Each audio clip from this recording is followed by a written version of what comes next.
La nouvelle mine a été créée en mars 2016, jour du printemps à Grasque. On est basé sur le bassin minier de Provence. On collecte des matériaux et des objets destinés au rebut et on les transforme par la création de design artistique. On s'adresse principalement à des entreprises pour l'aménagement d'espace qui favorisent le réemploi et à des collectivités territoriales. On développe aussi des actions de sensibilisation au développement durable de manière créative. Et là, dans ce cas-là, on s'adresse à des établissements scolaires, à des festivals, à des entreprises, via des ateliers de cohésion d'équipe aussi en entreprise, des communes, voilà. Pour les actions environnementales, on est en train de mener une étude de faisabilité pour mettre en œuvre des rayons anti-gaspi dans les magasins de bricolage. Pour nous, ça peut être un développement de nouveaux débouchés pour les matériaux de récupération, pour tous les acteurs du réemploi et une nouvelle manière de travailler entre la grande distribution et les acteurs du réemploi. Dans nos prestations, on propose un aménagement d'espace responsable qui implique les usagers de l'espace dans la co-conception et la co-fabrication. Donc très concrètement, ça se traduit par exemple une résidence sociale où on va accompagner les résidents à concevoir, à améliorer leurs espaces communs. Ou là, comme à la rentrée à Marseille, on va accompagner des coworkers à l'aménagement d'un espace de coworking. C'est aussi dans cet esprit qu'on propose des ateliers de cohésion d'équipe en entreprise pour encourager au développement durable, mais de manière créative.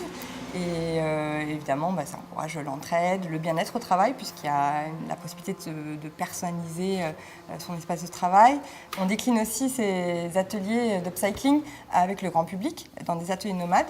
Donc ça peut être une commune qui fait appel à nous pour accompagner ses concitoyens à embellir la commune en végétalisant un espace ou en co-construisant du mobilier urbain.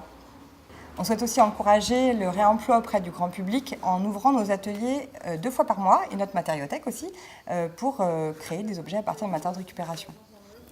Et on pense aussi que les changements qu'on veut apporter dans la société, ça commence déjà par se changer soi-même. Donc on encourage beaucoup le développement personnel, d'une part en ouvrant nos espaces à des intervenants extérieurs qui ont proposé tout un tas d'ateliers, de stages en réflexologie, kinésiologie. À la rentrée, il y aura des conférences de naturopathie, etc.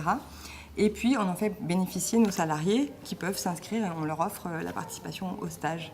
Pour nous, les perspectives, on aimerait que les aménagements d'espace qui favorisent le réemploi deviennent la norme, en fait. Et on va devoir y aller, je pense. Pour moi, c'est très important que les personnes soient vraiment acteurs dans leur propre changement, que ce soit dans l'espace, justement, d'améliorer son cadre de vie, son cadre de travail. Et puis, en termes de comportement, ça peut paraître une petite goutte d'eau, mais en fait, si on s'y met tous, ça peut vraiment changer beaucoup de choses.